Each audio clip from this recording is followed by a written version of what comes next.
All right, again, welcome. Thank you for being here tonight for the Upper San Leandro Water Treatment Plant Improvements Project Community Meeting. We have a wonderful presentation tonight, and we set aside a lot of time for questions and answers after the presentation. You can type in your questions in the Q&A box as we go, and we can answer it at the end, or again, we have a lot of time. You can ask your questions after the presentation. Please remain on mute until you are asked to unmute. Tonight's meeting will be recorded and will be posted online for those who are unable to attend tonight. Before we move on to the presentation, I'm going to pass it on to EBMUD General Manager Clifford Chan to say a few words. Thank you, Laura, and good evening, everyone. I'm Clifford Chan, the General Manager for EBMUD. Thank you for joining us. Tonight, we're going to share with you information about a project at Upper San Leandro Water Treatment Plant. This facility was built nearly 100 years ago and is one of 6 water treatment plants that we use to provide clean, safe water to our customers. This is also one of the largest projects that we have underway right now. Before I turn things back to staff, I do want to invite all of you to our centennial celebration. EBMUD turns 100 this year, and we're hosting a free community fair on Sunday, May 21st at Lake Temescal Park. So I hope all of you can join us for that event. At this point, I want to hand it back to Laura to introduce our speaker. Thank you. Again, for those who just hopped on, please remain on mute until the presentation and unmute when you're asked to. We will have plenty of time for Q&A after the presentation, and you can always use the Q&A box to type in your question as we go, and we'll get to them after the presentation. And again, this meeting is being recorded. Now I will pass it on to the project manager, Deborah Russell, to begin tonight's presentation. Deborah? Hi, thank you so much, Laura. My name is Deborah Russell. I'm the project manager for this project manager at EBMUD. And so we'll be talking to you today about the Upper San Leandro Water Treatment Plant Maintenance, Reliability, and Chemical System Safety Improvements Project that will be happening soon in your neighborhood. Next slide, please.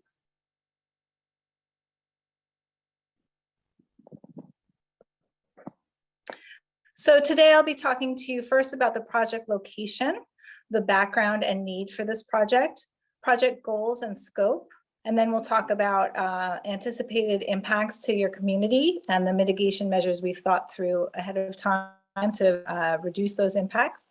We'll talk about community engagements, next steps, and project timeline, and wrap it up with questions and answer session. Next slide.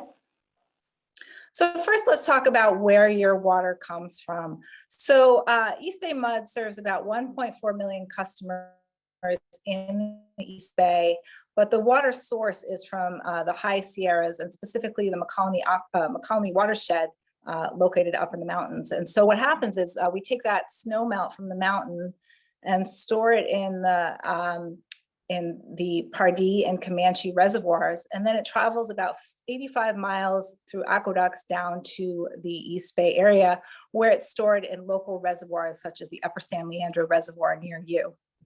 Next slide, please. And so from the Upper San Leandro Reservoir, we treat the water at the Upper San Leandro Water Treatment Plant. And this water treatment plant provides drinking water to communities shown here in the polka dots. And that's the communities of Alameda, Castro Valley, Hayward, Oakland, Piedmont, San Leandro, San Lorenzo, and the folks on this call. Next slide, please. So the USL Water Treatment Plant, as Clifford had mentioned, was originally constructed in 1927, so it's really approaching its 100-year anniversary here. We did have major improvements for this water treatment plant back in 1969 and again in 1999. And more recently, we had smaller projects to improve the ozone system back in 2018. And we're just wrapping up a project to update the control systems at the water treatment plant. Next slide. So I'd like to give you a little bit of a description of what happens inside the fence, how we're treating water. So we mentioned the source water coming from the high Sierras and then is stored in the USL reservoir. And so that source water has naturally occurring materials such as sediment and dirt. It's got bacteria, viruses, et cetera. And so what do we do to treat that water? The first step is coagulation and flocculation. That's the step that we destabilize those particles so that we can settle them out. So basically we're mixing them to enable them to form larger clumps of and solids that we then put through a long basin to plenty of time to settle out by gravity. The next step is we bubble ozone through the water, and that's similar to fumigation. That's the step that we are removing taste and odor from the water. And how it does that, it deactivates or kills the bacteria and viruses and pathogens in the water. And then in the next step of filtration, the water, those bacteria viruses are settled out as long as smaller particulates. The next step then is disinfection. We add chlorine to disinfect the water. And then the final step is we store that on site in what we call a clear well reservoir. And then we send it out to the distribution system to you for drinking water. Next step, next slide. So why do we need this plant to be reliable? So this is not just the plant that provides water to the local residents, but it's also a plant that we rely on in times of emergency. So you'll see in the top left here a photo that shows an incident we had where our aqueducts that bring the water from the high Sierras down to the East Bay, they flooded. And there was no emergency here with regard to losing access to the Pardee Reservoir, that upcountry water source, but it kind of highlighted the importance of why we need the local water treatment plants to be reliable in case of emergency like that if we lost access to our supply. The other thing that we're preparing for is drought. You know, there's been a drought the last few years. And when in times of drought, what EBMUD is, we rely on our alternative water supply, which is the Sacramento River. And that is not necessarily as high a water quality as our regular water supply source. So the Upper San Leandro water treatment plant is capable of treating multiple water quality. It has additional processes that allow it to really treat various water quality sources to have a quality water that's delivered to you. And finally, planned outages. As we upgrade other infrastructure throughout the district, we rely on the Upper San Leandro water treatment plant to provide water to the system.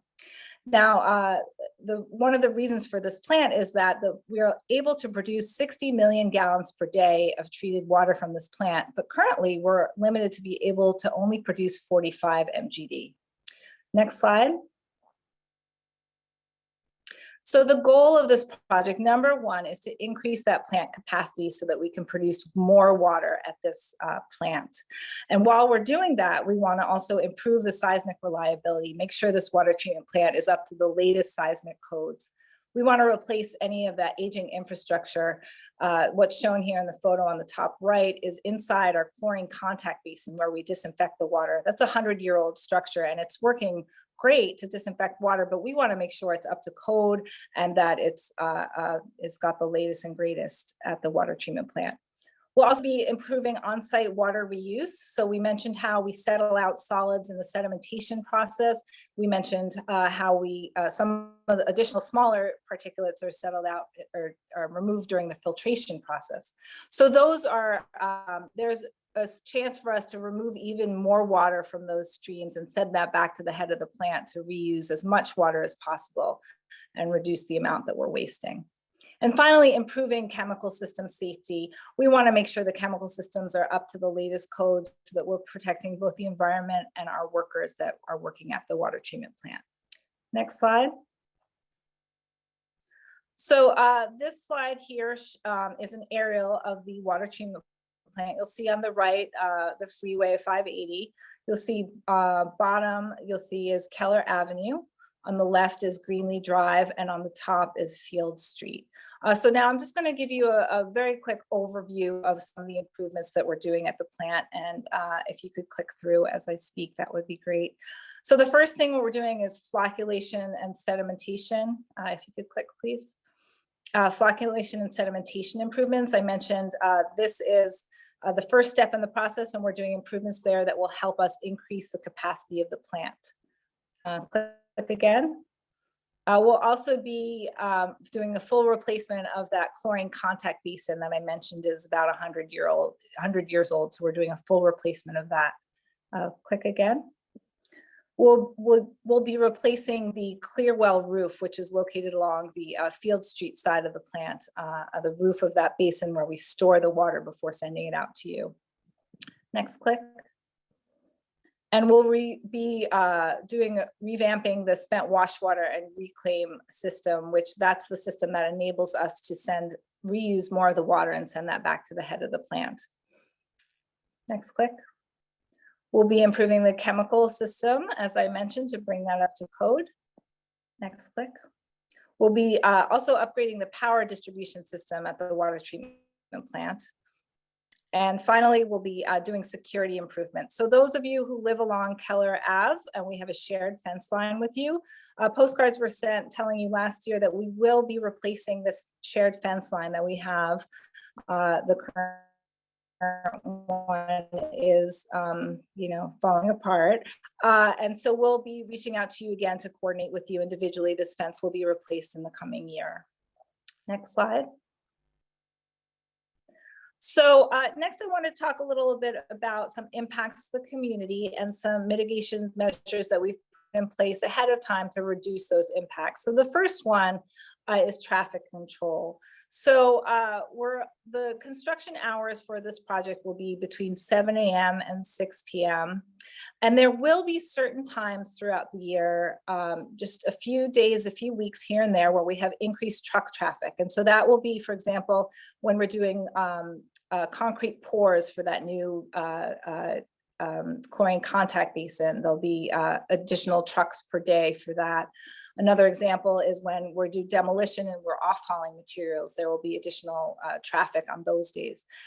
So it's not constant, it'll be intermittent here and there, and those hours are reduced to between 7 a.m. and 4 p.m. That's when they're allowed to do those truck trips. There'll be no queuing, idling, or parking allowed by these trucks on city streets. And on the days when there is high truck volume, we will have flaggers and clear signage at the plant entrances and exits. So that's one entrance is along Greenlee Drive and Field Street, and then the other one is along Keller Ave, offset a bit from Fontaine. And so at those times of high truck traffic, there'll be traffic and signage that tells you be prepared to stop. There's going to be high traffic at this point. And then finally, we've been coordinating with local schools to minimize the impacts. We've offered to those local schools to have flaggers at the school crossings during high truck traffic to make sure there's support for the small children or medium-sized children as they are crossing the street to their schools. Next slide. So this shows the traffic control plan that the trucks will be required to follow. And so they're not allowed along Highway 580. So the two alternative routes they'll be taking is the one that goes parallel to 580, which is Mountain Boulevard. And alternatively, the other option is to go from 880 to 73rd Ave, taking a right on MacArthur, going up Golf Links Road, and then up through to Fontaine, where they'll enter either via the Keller Ave or the Greenlee Drive gate. So those are the two alternative truck routes that we'll be seeing higher truck traffic intermittently. Next slide. So the next potential impact to the community is noise. So we wanted to, this is a construction project, there will be an increase in noise, but we wanted to make sure to reduce that impact as much as possible. And so the plan is to put what's called a sound blanket on the exterior of the fence of the water treatment plant. So you'll see in the bottom right a photo here that shows the fence with the sound blanket. So that will be located on the fence to reduce noise by about 10 to 20 decibels throughout the duration of the project. You'll note there's no sound blanket on the 580 side because you already have the noise of the highway there and there's no residents there to be impacted. We'll also be monitoring for noise throughout the project, and there'll be certain activities that we'll know ahead of time would have the potential for increased noise, such as having the standby pump being turned on, and we'll put a temporary sound wall just for that incident within the plant to reduce that impact to the neighbors. Next slide. And finally, trees and landscaping. So you may have noticed that within the water treatment plant, we've already removed about 100 trees. And we did this ahead of time, knowing that we were going to be putting down a new infrastructure within our fence line. And we wanted to avoid nesting season and make sure we were doing that work in the winter months. And so we'll also need to be removing approximately 40 additional trees through this project as it started. And again, those are not at the perimeter, it's within our fence line, and it will not affect your visual. But we will be adding some additional screening along the Keller Ave side, because we'll be raising the height of those basins near you by about 4 feet. So we're adding some tree screening near the fence line there.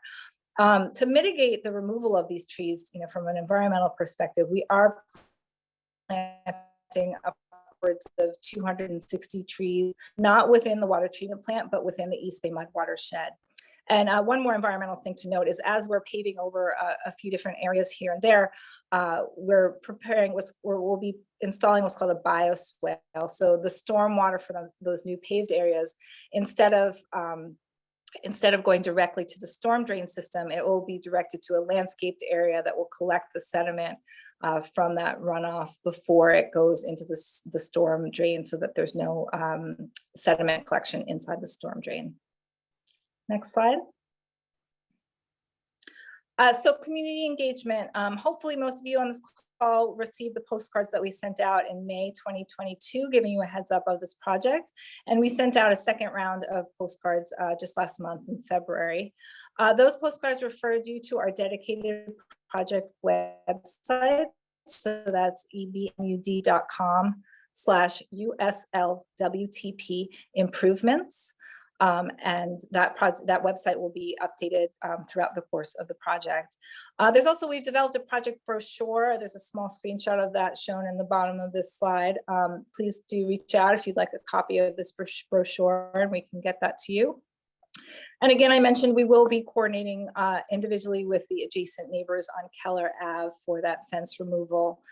So please, we'll be reaching out to you, but feel free to reach out to us if you have any questions ahead of time. Next slide. So next steps and project timeline. So today, March 29th, is our community meeting. After I wrap this up, we'll have plenty of time for questions that hopefully can help answer.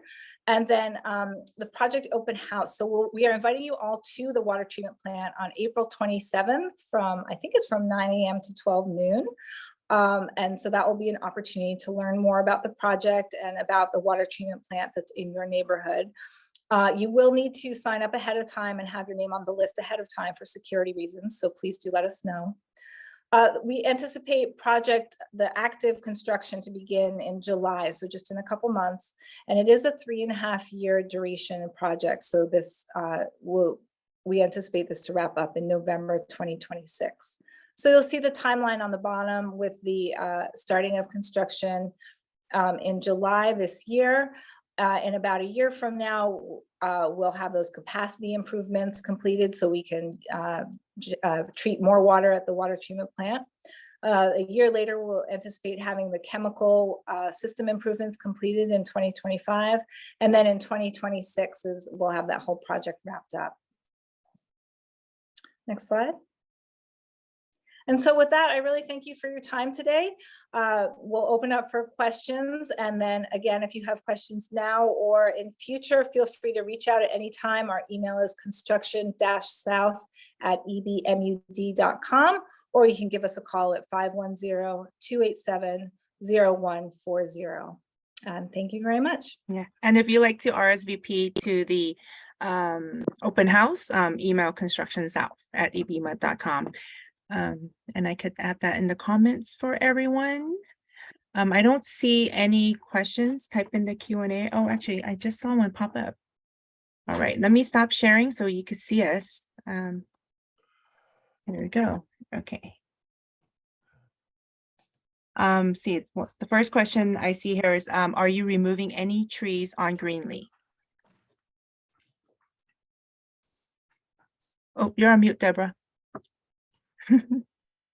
Hi, yes. So there's just a couple trees that we will be removing along Greenlee Drive at the face of the plant. And the purpose of that is access as we put in, I mentioned the power distribution improvements. So those trees, we understand that that's the visual into the plant. So those trees will be replaced in that location once they have been removed. It's not the large trees at the entrance of the gate. It's down, if you're going down Greenlee Drive from Field Street towards Keller, it's about 1/3 of the way down the water treatment plant. Okay, thank you, Deborah. The next question is, where will the sound blankets be placed? From the picture, it looks like it is inside the plant and not on the fence running along Greenlee. Yes, very good question. I didn't go into that detail. So our water treatment plant, we have 2 fences. And so there's an external fence, which you'll see it's a green fence. It's only about 6 feet tall. And then offset exterior of that is an 8-foot tall high security fence. And so that sound blanket will be put on that interior fence. The reason for that is to keep that visual. So you'll still be seeing the green trees. And then also it'll enable us to have a taller and more effective sound wall attaching it to the 8-foot fence versus the 6-foot fence. Okay, thank you.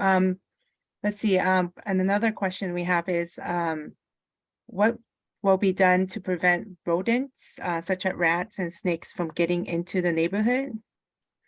I guess that would be maybe during construction.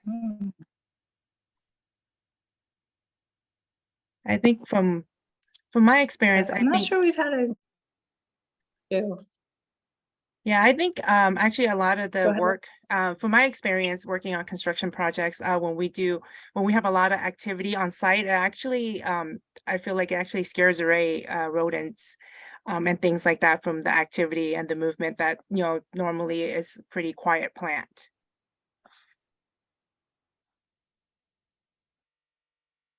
But I mean, if you notice anything during construction, feel free to reach out to us and we could look into that as well. And you can email constructionsouth@ebmud.com or call 510-287-0140. I'll type it in here in a second. I just don't want to make sure. I just want to make sure I get to your questions, but I'll make sure I'll type it in. And it's also on the postcard you received, and it's also the contact is also posted on the project website. See, I think there's a follow-up that I've seen where they are scared into neighborhoods in past sites. Okay. That I actually I'm not too familiar with, but again, if that happens, reach out to us and we could look into it further. I'll also follow up on that and see if we've had that experience at other East Bay MUD facilities, and if so, if there's any measures that we've taken. So thanks for bringing that concern to our attention. Okay. Okay, got it. Thank you. Is there, let's see, any more? That's all the ones that are typed in. If someone like to ask, you could also raise your hand and we could unmute you to ask a question.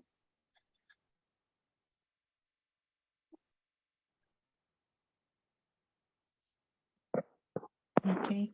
I don't see any here, but I'm going to take this moment to type in the contact in the chat so you guys could take it down. But again, it's on the postcard as well as on the project website.